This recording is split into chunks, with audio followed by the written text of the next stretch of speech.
بلوچستان کا ایک وسطی ضلع ہے سوراب. یہاں پہ ایک ہولناک واقعہ ہوا جس کے نتیجے میں بڑے پیمانے پہ سویلینز جو ہیں وہ جاں بحق ہو گئے ہیں. جو انفارمیشن مقامی میڈیا سے آ رہی ہے یا قاسم سوری صاحب نے بتائی ہے، دیگر کچھ لوگوں نے جو بلوچستان سے جن کا تعلق ہے انہوں نے بتائی، اس انفارمیشن کے مطابق پاکستان فورسز کی جانب سے ایک فضائی حملہ کیا گیا جس کے نتیجے میں جو لوگ جاں بحق ہوئے ان میں 9 بچے، 7 خواتین اور 12 مرد شامل ہیں. اور ان میں بچے جو ہیں وہ دودھ پیتے بچے بھی ہیں، بہت چھوٹے بچے ہیں. اگر آپ یہ تصاویر اور ویڈیو میں آپ کو دکھا پاتا تو آپ کا دل دہل جاتا. یہ بڑا خوفناک انسیڈنٹ ہے، بڑے ہولناک مناظر ہیں جو اس کے میں دیکھ رہا ہوں، اور یہ بڑے تکلیف دہ مناظر ہیں. اس میں پہلے ہم دیکھ لیتے ہیں کہ موقف کس کا کیا ہے اور یہ کیا کیوں گیا اور یہ وجہ کیا بنی. دیکھیں اس میں جو ایک سٹیٹمنٹ ہے وہ تو وزیر اعلیٰ بلوچستان کا ہے. سرفراز بگٹی نے کہا کہ سوراب میں 18 دہشت گردوں کا خاتمہ قابل تحسین ہے. واقعے میں قیمتی انسانی جانوں کے ضیاع پر دلی افسوس ہے. اور جو یہ بات کی پہلے سرفراز بگٹی نے، اس میں انہوں نے ایک الگ طرح کا سٹیٹمنٹ دیا، لیکن پھر جب D G I S P R کا سٹیٹمنٹ آیا وہ کسی اور طرح کا ہے. وہ یہ کہتے ہیں کہ سوراب میں بارودی مواد سے بھری ہوئی گاڑی تیار کی جا رہی تھی اور یہ دھماکے سے تباہ ہو گئی گاڑی، اور اس میں 8 دہشت گرد ہلاک ہو گئے. علاقے میں موجود 3 شہری بھی جاں بحق ہو گئے. اب یہ وہ ابتدائی اطلاعات ہیں جو الگ الگ ذرائع سے دی گئی ہیں، لیکن جو نمبرز آ رہے ہیں وہ 28 لوگ ہیں جو اب تک جاں بحق ہوئے ہیں، 17 لوگ ہیں وہ زخمی ہوئے ہیں، اور عوام بڑی تعداد میں نکل کر بیٹھ گئی ہے لاشیں رکھ کر سوراب روڈ کے اوپر. وہاں پہ سوراب کے علاقے میں جو مین روڈ ہے اسے سوراب مین چوک کہتے ہیں، وہاں پہ لاشیں رکھ کر لوگ بیٹھ گئے. سیکیورٹی فورسز نے وہاں پہ، بلوچستان کی حکومت نے اور سیکیورٹی فورسز نے کرفیو نافذ کر دیا ہے اور وہاں ساری رات اب کرفیو رہتا ہے. لوگوں کی نقل و حرکت پر پابندی لگا دی گئی ہے اور اس معاملے کو دبانے اور چھپانے کی کوشش کی جا رہی ہے. اور کوشش یہ کی جا رہی ہے کہ 15 اگست تک یہ کرفیو جاری رہے جب تک کہ 14 اگست کے پروگرام نہیں ہو جاتے. اب یہ انتہائی افسوسناک واقعہ ہے. 28 پاکستانی شہری جو بلوچستان سے ہیں وہ شہید ہوئے، ان میں 9 بچے، 7 خواتین اور 12 سویلین مرد شامل ہیں. اب اس میں پہلے کچھ جو ملٹری اسٹیبلشمنٹ کے قریب صحافی ہیں انہوں نے یہ خبر دی تھی کہ کواد کاپٹر کے ذریعے سے دہشت گردوں پہ حملہ کیا گیا اور اس حملے کے نتیجے میں کچھ سویلین بھی مارے گئے. تفصیلات ابھی آ رہی ہیں. D G I S P R نے ایک الگ طرح کا موقف دیا کہ وہ خود ہی دھماکہ ہو گیا، وہ خود کش بمبار والی گاڑی تیار کر رہے تھے. جبکہ جو سرفراز بگٹی ہیں انہوں نے ایک اور دعویٰ کیا کہ جناب یہ تو سیکورٹی فورسز نے کوئی آپریشن کیا اور بڑا زبردست آپریشن کیا. تو ایکچولی یہ ہوا کیا، جو مقامی لوگ یہ بتاتے ہیں اور جو مقامی سیاستدان ہیں ان سب کا یہ کہنا ہے کہ یہ جیٹ طیاروں کے ساتھ حملہ کیا گیا اور یہاں پہ بمباری ہوئی، اس کے نتیجے میں اتنے بڑے پیمانے پہ ہلاکتیں ہوئی ہیں. اب یہ چھوٹے چھوٹے بچوں کی لاشیں سڑک پہ رکھ کے بیٹھے ہوئے ہیں. یہ بڑے ہولناک مناظر ہیں. میں نے اس طرح کے مناظر میں نے غزہ میں دیکھے تھے، یعنی وہ ایگزیکٹلی مجھے ویسا ہی دکھائی دے رہا تھا، مٹی سے ہٹے ہوئے جسم. اور بہت اختر مینگل صاحب کہتے ہیں کہ درد کی کوئی سرحد نہیں ہوتی. غزہ کے ملبے میں دبے معصوم خواب ہوں یا بلوچستان کی وادیوں، گھروں، چوک چوراہوں، جھونپڑیوں میں بکھری ہوئی لاشیں. درد ہر جگہ ایک ہی زبان بولتا ہے. کسی ماں کی گود اجڑتی ہے، کسی بہن کی آنکھ اپنے پیارے کی راہ تکتی رہتی ہے، اور کسی کے بچے کے ہاتھ میں کھلونے کی بجائے خوف رہ جاتا ہے. یہ صرف گھروں کے اجڑنے کا دکھ نہیں ہے، یہ انسانیت کے زخمی ہونے کا نوحہ ہے. کاش دنیا ان آنسوؤں کی آواز سن سکے. کاش ہر مظلوم کے لیے امن، انصاف اور جینے کا حق صرف ایک خواب نہ رہے.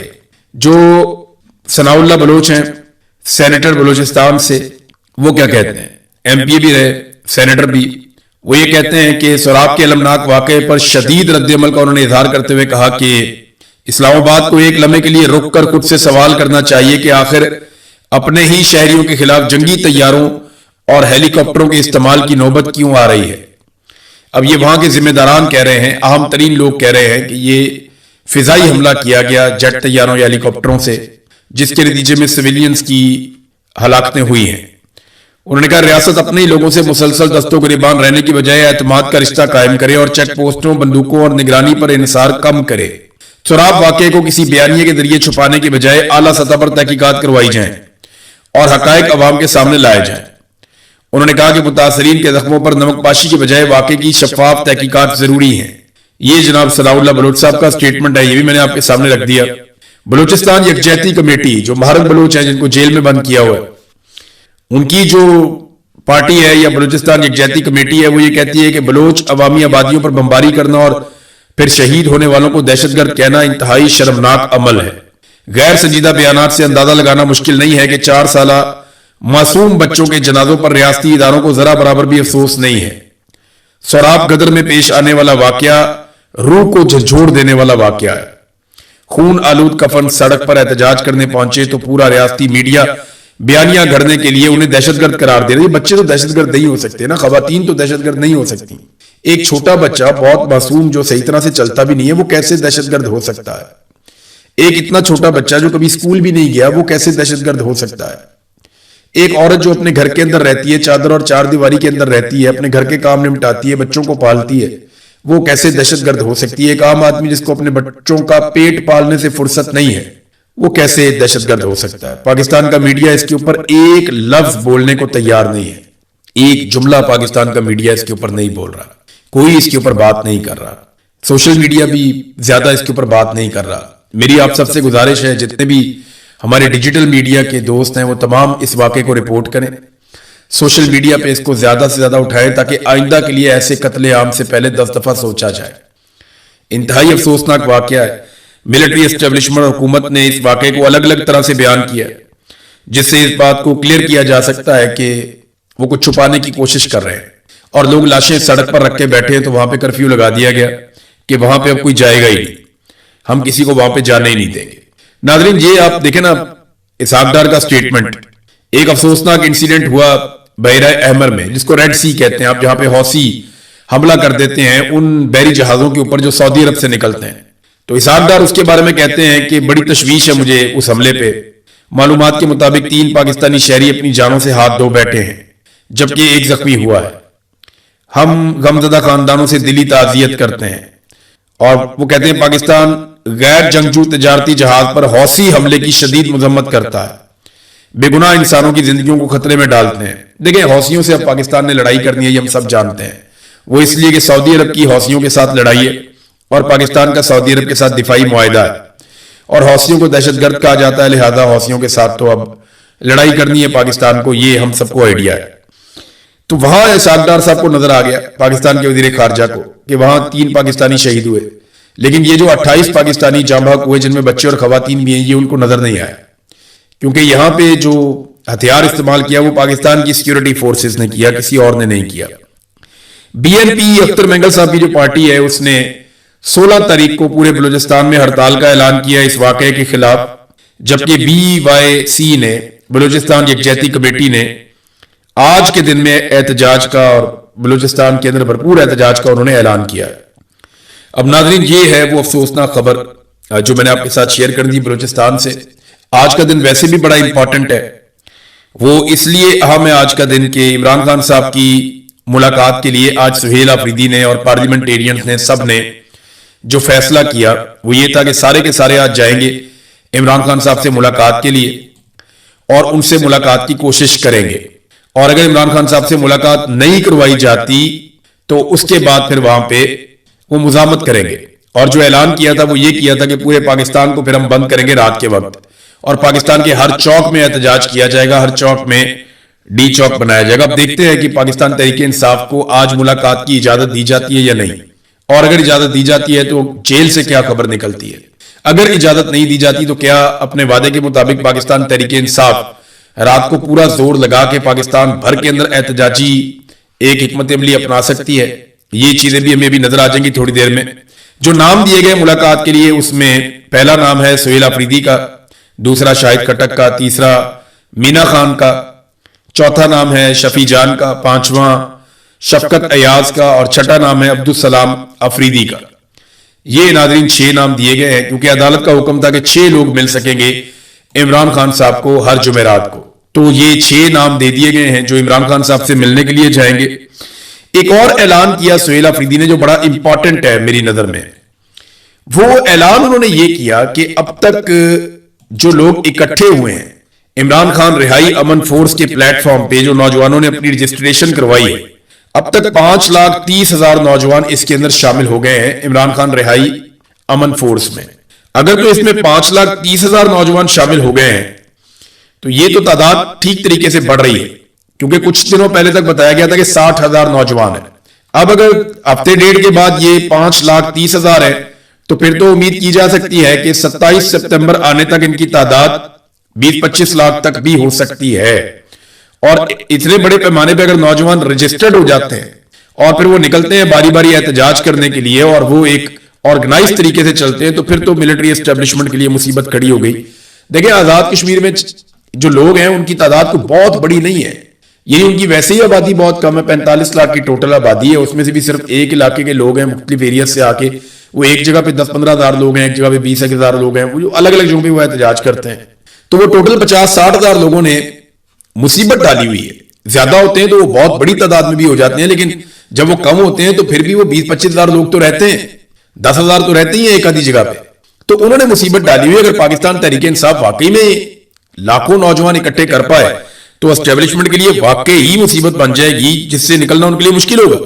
بلوچستان کی ناظرین ہم بات کر رہے تھے نا، یہ دیکھیں ایک اور خبر بلوچستان سے، یہ خبر دیکھیں آپ اپنا سر پیٹیں گے کہ یہ کیا ہو رہا ہے بلوچستان میں۔ یہ دیکھیں آپ، یہ ایک بزرگ ہیں، یہ آپ کو نظر آئیں گے اس تصویر میں، یہ دیکھیں ان کو لوگ ہاتھ میں لا رہے ہیں، چھوٹی سی ویڈیو ہے یہ ذرا دیکھ لیں آپ۔ ان کی عمر 70 سال ہے، یہ گورنر ہے بلوچستان کے شیخ جعفر خان مندوخیل۔ شیخ جعفر خان مندوخیل صاحب جو ہیں یہ 70 سال ان کی عمر ہے، بلوچستان کے یہ گورنر ہے، اور اقوام متحدہ میں ایک کانفرنس ہو رہی ہے جس کانفرنس کا نام ہے یوتھ اینڈ آرٹیفیشل انٹیلیجنس سمٹ 2026، یعنی 2026 کا جو سمٹ ہو رہا ہے نوجوانوں اور آرٹیفیشل انٹیلیجنس کے اوپر، اس میں پاکستان کی نمائندگی کے لیے اقوام متحدہ میں بھجوایا گیا کسے؟ 70 سالہ گورنر بلوچستان کو۔ ہے نا مزے کی بات؟ پورے پاکستان میں کوئی نوجوان نہیں ملا جو یوتھ اور آرٹیفیشل انٹیلیجنس کے حوالے سے اقوام متحدہ میں جا کر نمائندگی کرتا پاکستان کی۔ جو پروگرام ہے وہ یوتھ کا ہے اور 70 سالہ بابا جی گئے ہوئے گورنر صاحب، کیونکہ انہیں سیر کرانا مقصد تھا۔ تو ناظرین ایسے ہی بندر بانٹ کی ہے ملٹری اسٹیبلشمنٹ نے نا، کبھی صحیح بندے کو صحیح کام پہ آنے ہی نہیں دیا، جان بوجھ کر انہوں نے ہمیشہ یہ کیا، انہوں نے کہا ٹھیک بندہ ٹھیک جگہ پہ آئے گا، وہ لگے گا، وہ سوال کرے گا، وہ پوچھے گا یہ کیوں کرتے ہیں، وہ کیوں کرتے ہیں، وہ کیوں کرتے ہیں، ہم کیا جواب دیں گے؟ وہ کہتے ہیں اٹھاؤ نالائق آدمی کو لگاؤ، جس بندے کا جو کام ہے اس سے نہیں کروانا، کسی اور بندے سے کرواؤ، تاکہ کوئی سوال ہی نہ کرے، پوچھے ہی نہ کہ غلط کیا اور صحیح کیا۔ 70 سال کے بابے کو اٹھا کے بھیج دیا، اور بھیج دیا کہاں پہ؟ یوتھ اینڈ آرٹیفیشل انٹیلیجنس کا سمٹ ہے 2026 کا، اقوام متحدہ کے پلیٹ فارم پہ، دنیا کا سب سے بڑا پلیٹ فارم ہے جہاں پہ بھیج دیا، اور وہ بھی منہ اٹھا کے چل دیے، ان کو بھی شرم نہیں آئی کہ میں کہاں جا رہا ہوں۔ یہ ہے جناب پاکستان کے اندر اور بلوچستان کے اندر صورتحال۔ ناظرین یہ ایک اور انسیڈنٹ ہوا، عامر مغل صاحب کے گھر کے اوپر بہت بڑا حملہ ہوا ہے۔ عامر مغل جو ہیں وہ پاکستان تحریک انصاف کے اہم رہنماؤں میں سے ایک ہیں، اور یہ بڑی مشکلات میں ہیں۔ میں ان کے بارے میں ذاتی طور پہ بہت ساری ایسی چیزیں جانتا ہوں کہ انہوں نے بہت مشکلات دیکھی ہیں، بہت زیادہ، لیکن یہ ابھی تک گرفتار نہیں ہوئی، ان کی بڑی کامیابی ہے۔ انہیں گرفتار کرنے کے لیے کئی لوگوں کو گرفتار کیا گیا، ان کے ذریعے سے انہیں گرفتار کرنے کی کوشش کی گئی، لیکن عامر مغل نے ضد پکڑی ہوئی ہے کہ میں نے گرفتار نہیں ہونا، میں نے ناک میں دم کر کے رہنا۔ اب جب بھی کبھی اسلام آباد آنے کا یا احتجاج کرنے کا کوئی اعلان ہوتا ہے نا، تو ساری ایجنسیاں لگ جاتی ہیں اس چکر میں کہ عامر مغل کو پکڑ دو، کیونکہ یہ اسلام آباد کا سب سے ایکٹیو لوگوں میں سے ایک آدمی ہے۔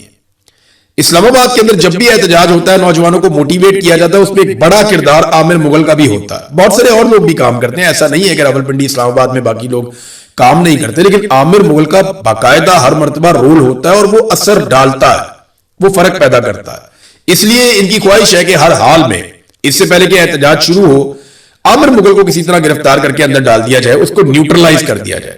جناب ان کے گھر کے اوپر ریڈ مارا اور ان کے صوفے کی گدیاں اکھاڑ دیں، کرسیاں اور دروازے توڑ دیے، فریج کھول دیا وہ بھی توڑ دیا، شیشے توڑ دیے۔